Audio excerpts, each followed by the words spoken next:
Assalamualaikum warahmatullahi wabarakatuh. Selamat pagi Sobat Trader semuanya dimanapun saat ini Anda berada. Jumpa lagi dengan Wijaya Trading. Masih di analisa pagi hari ini, hari Jumat 23 Juni 2023. Di penghujung pekan ini kita akan coba nanti mengamati bagaimana pergerakan di hari kemarin. Kemudian kita coba untuk mengkombinasikan dengan update hingga saat ini, kemudian kita menentukan titik entry-nya. Seperti halnya satu hari kemarin sudah kita perkirakan di pergerakan yang ada, kita akan uji di 1940. Ya, kita uji di 1940. Ketika mampu menembus di 1940, maka akan berpotensi dia akan bergerak lanjut naik.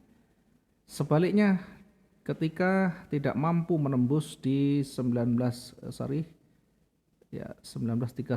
kemarin ya, tidak mampu menembus area orange, warna orange yang kita garis ini, maka berpotensi akan memantul. Sementara untuk posisi buy kita cukup jauhkan dari 193839, kita menempatkan di 1940 untuk mengantisipasi ketika nanti menyentuh level psikologisnya. Di posisi bawah kita lebih memprioritaskan, lebih utamakan di posisi sell-nya yang kita tempatkan lebih dekat dari harga runningnya, sehingga potensi untuk kita mendapatkan target bisa terpenuhi dengan baik atau minimal cukup realistis di sana. 1928.81 kita menempatkan di sana dengan target yang terdekat yang sangat potensial itu berada di 1923. Satu posisi yang ternyata tersentuh di awal ya, sempat koreksi naik, tentu koreksi ini masih dalam batasan yang wajar. Koreksi yang masih dalam batasan wajar tentu masih dalam kontrol kita ya. Itu kenapa penting kita mengetahui secara teknikal ya, apakah ini hanya bersifat koreksi atau bahkan akan reversal. Kalau kita tarik garis kemarin ketika dia bergerak naik, tentu kita mengukur dari yang potensi dulu, yang lebih dekat dulu. Sehingga setidaknya ketika dia bergerak naik, setidaknya ketika dia bergerak naik, ini kita coba ukur dulu satu hari kemarin ya.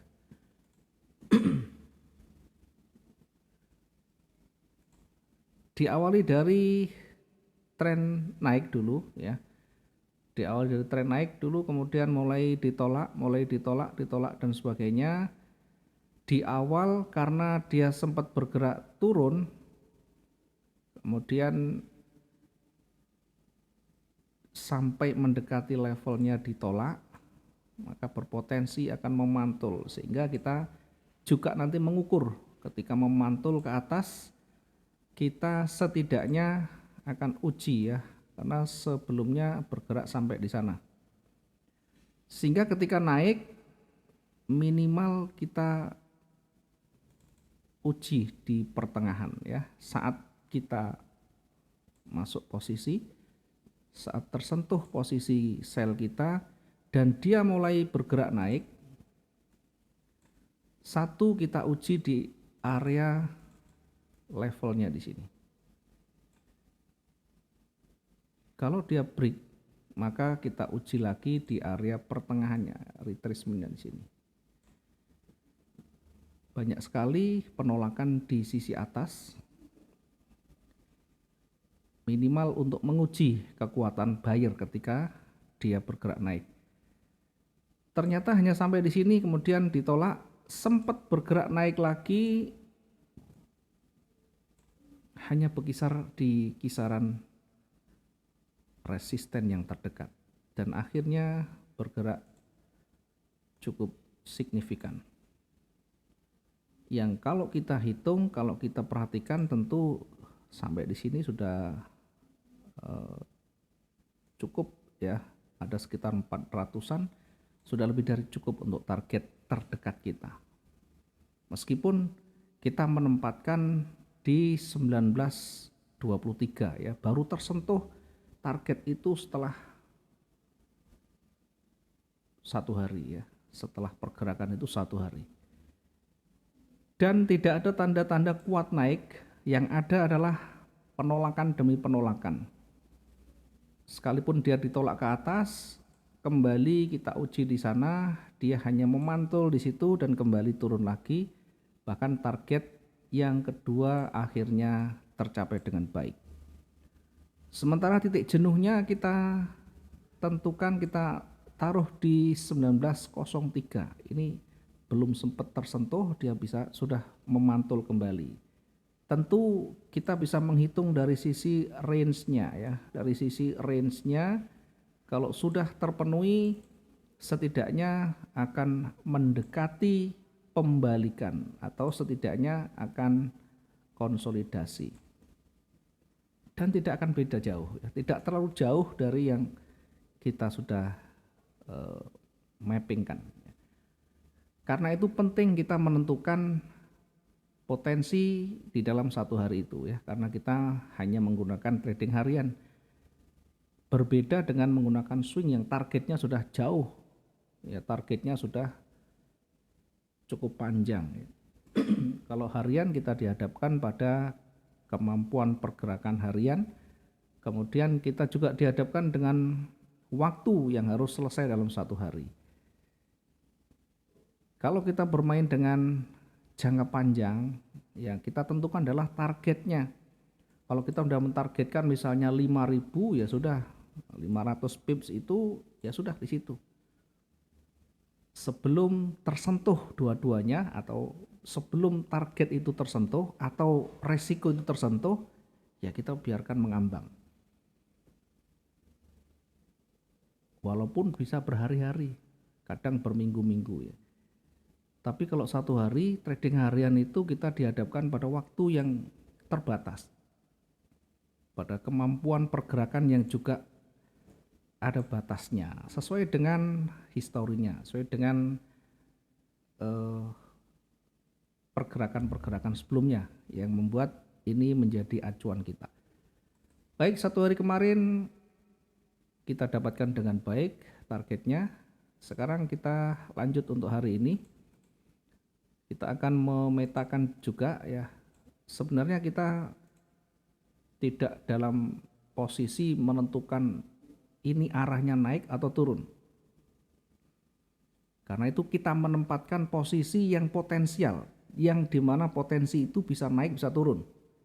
Naik kita bisa mendapatkan potensi yang lebih baik untuk buy, turun kita juga bisa mendapatkan potensi sell yang berpotensi juga mendapatkan untung. Jadi tidak peduli apakah nanti dia bergerak naik atau turun, yang terpenting posisi kita tersentuh dan bisa mendapatkan untung. Kalau kita hanya fokus pada satu arah, tentu 1 hari kurang waktu kita, tidak cukup, apalagi targetnya cukup besar ya. Baik, kita langsung ke posisi ya, kita langsung ke posisi sekarang. Ada beberapa hari yang cenderung bergerak turun ya.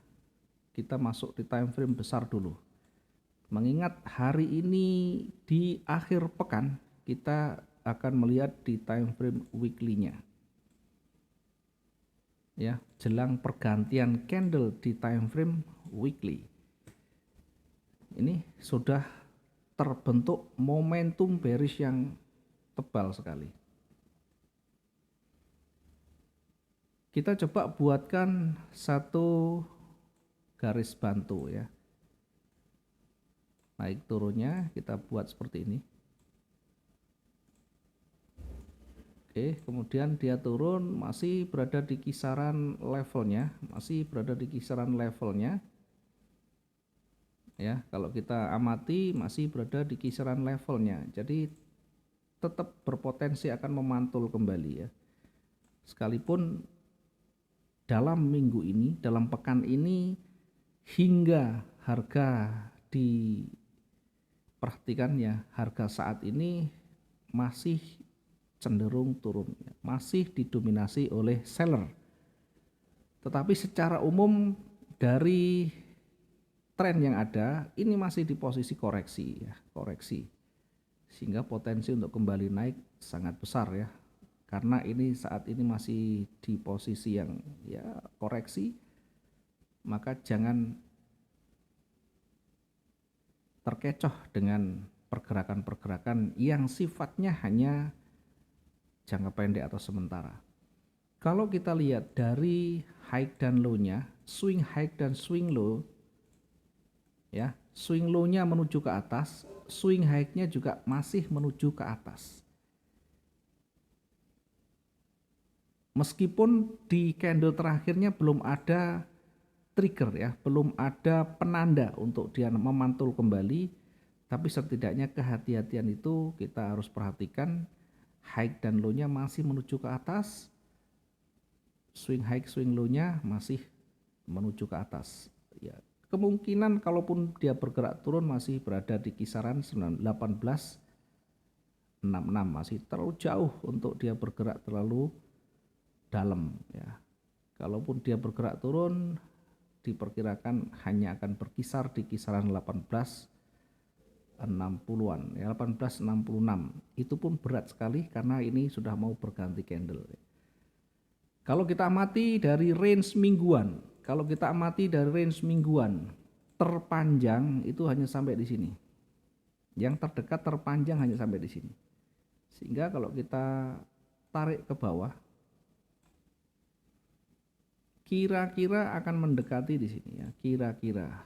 Karena di sebelah kiri ada penolakan ya, kita perkirakan di atasnya di sekitar 1964. Kalaupun dia masih bergerak turun. Sampai saat ini memang belum ada tanda-tanda trigger yang mengindikasikan dia akan memantul. Masih bergerak ke bawah, hanya saja berada di area koreksi ya. Ini berpotensi akan memantul nantinya.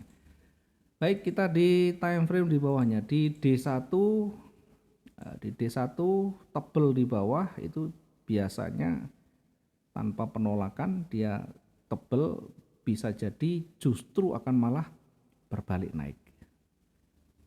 Ya, tentunya kita nanti akan lihat dari time frame yang lebih kecil untuk mengamati momentum-momentum yang muncul ya, untuk mengamati trigger yang ada di sana. Kita langsung di M15. Cenderung bergerak menuju ke atas meskipun kecil-kecil, kita fokuskan dulu buy kita di sini.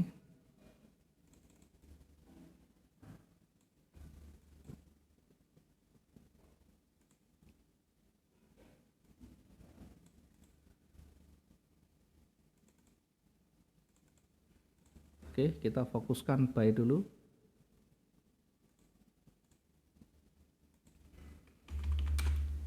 Di 1918.36. Target kita tempatkan di 1923. Ya, ini target yang pertama kita tempatkan di 1923. Kemudian target berikutnya kita tempatkan di 1931. Kemudian area jenuh kita tempatkan di 1939 ya, area jenuh kita tempatkan di 1939. Sementara di posisi turun, di posisi bawah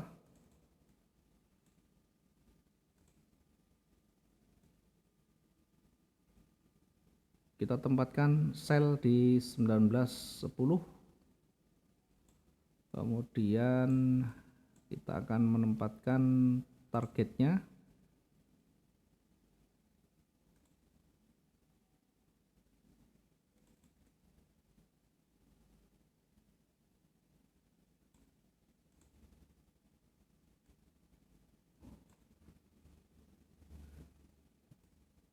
target pertama, kemudian target yang kedua kita tempatkan di sini ya. Target pertama kita agak dekatkan dulu. Oke. Kemudian untuk area pembalikan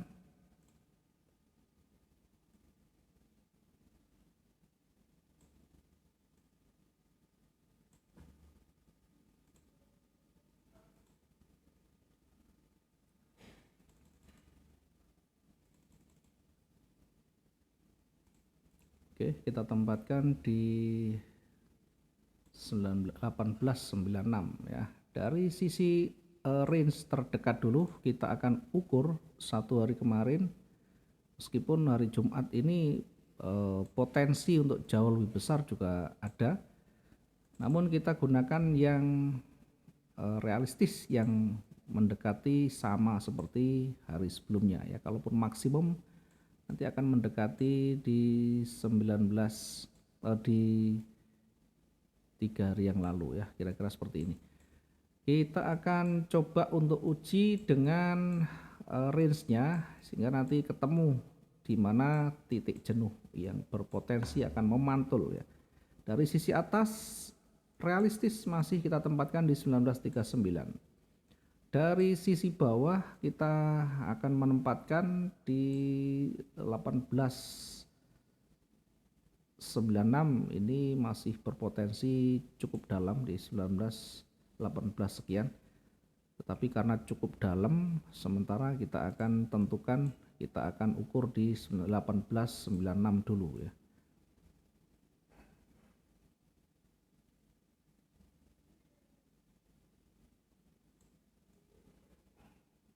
Oke, kita tempatkan di 18 untuk yang posisi sel, titik jenuhnya di 1896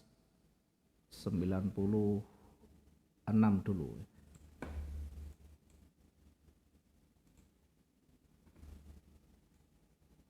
Oke, posisi buy tadi 1918, target pertama kita tempatkan.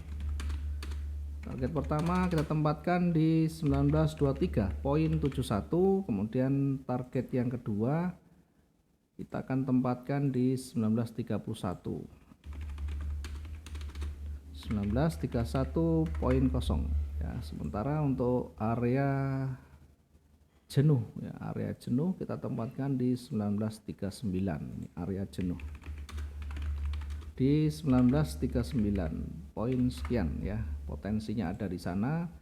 Nanti kita akan amati mendekati di area ini ya, adakah nanti petunjuk untuk dia berbalik atau sebaliknya, apakah dia masih kuat momentum bullishnya. Sementara di bawah kita tempatkan sell di 1910.63. Kemudian kita menempatkan target yang realistis yang terdekat, target yang terdekat di 1910.63. Kita tempatkan di 1910.60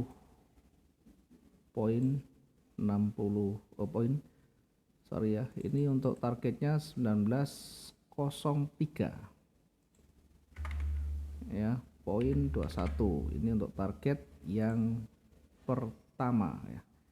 Kemudian target yang kedua ini sekitar berapa ya, kita ukur dulu. Terlalu jauh ya, kita akan coba dekatkan saja, tidak usah terlalu jauh. Oke, target yang pertama cukup di 1904. 04.39. Sementara untuk target yang kedua kita tempatkan di 1896.93. Ini target yang kedua. Kemudian titik jenuh kita menempatkan di 1877 ya. Area jenuh kita tempatkan di 1877. 1877. Poin sekian. Oke, sekarang resiko. Di mana kita menempatkan resikonya ya? Mungkin ada yang bertanya, di mana kita SL-nya ya? Selalu tanya SL-nya di mana? Padahal itu adalah kebijakan masing-masing. Tetapi tidak ada salahnya kita akan membuatkan batasan resikonya, setidaknya buat gambaran. Untuk buy-nya ya, untuk buy-nya kita akan resikokan dengan jarak yang minimal sama ya dengan targetnya. Tidak usah dengan 1:2, 2:3, tidak masalah ya. Setidaknya kita menempatkan resikonya lebih kecil ya atau sama dengan rewardnya ya. Kita bisa turunkan sedikit di sini. Oke, kita bisa turunkan begini. Kemudian kita tandai.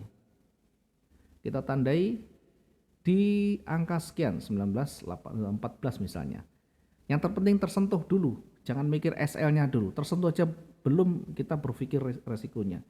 Yang penting tersentuh dulu. Atau bahasa gampangnya kalau kita entry baru kita pikirkan di mana resikonya.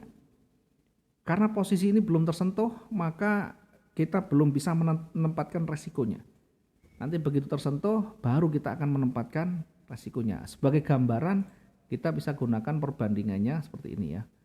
Dengan targetnya lebih panjang, resikonya kita kurangi, kemudian kita buat garisnya, tentukan SL di situ, boleh. Termasuk yang sell-nya ya sekarang. Sell-nya karena targetnya di sana.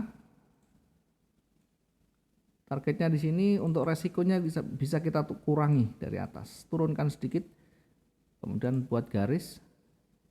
Catat di sana 19, 15 poin sekian. Intinya memang turunkan dari rewardnya atau buat sama juga tidak masalah. Di mana kita nyaman menentukan. Bukan berarti kalau 1:2, 1:3 nanti juga bisa selamat dengan baik. Kita bisa selesai dengan baik. Belum tentu. Selama identifikasi kita salah terus, maka selama itu pula nanti SL itu akan tersentuh. Sehingga sebelum kita entry, kalau kita memang hanya melakukan entry saat ada triggernya, ya maka gunakan. Kalau tidak cocok dengan mapping di awal seperti ini, maka tunggu hingga ada trigger yang muncul nanti. Dan tunggu hingga tren itu mulai muncul. Mulai ada kecenderungan salah satu ke arah yang satu arah tentunya ya. Kalau naik dia naik terus, kalau turun dia turun terus. Artinya tidak ada kekuatan perlawanan yang seimbang ya. Seimbang itu ketika dia turun seperti ini, naiknya sama posisinya, maka ini seimbang, maka dia akan cenderung naik turun, tidak ada tren di sana. Mudah-mudahan ini bisa membantu dan saya berharap bisa menentukan arah sendiri, bisa menentukan kebijakan sendiri, termasuk resiko yang sesuai dengan gaya trading masing-masing. Terima kasih, mudah-mudahan bisa bermanfaat hari ini dan maksimum profit kita seperti hari-hari sebelumnya. Jangan lupa kalau ada keraguan langsung dikomunikasikan. Buat teman-teman keluarga Wijaya Trading tentu sudah tahu ya, kalau mau mengkonfirmasi atau ada keraguan dalam analisa atau dalam posisi, silahkan langsung chat WA saya yang belakang nomornya 129. Terima kasih. Selamat pagi. Assalamualaikum warahmatullahi wabarakatuh. Salam profit dua arah.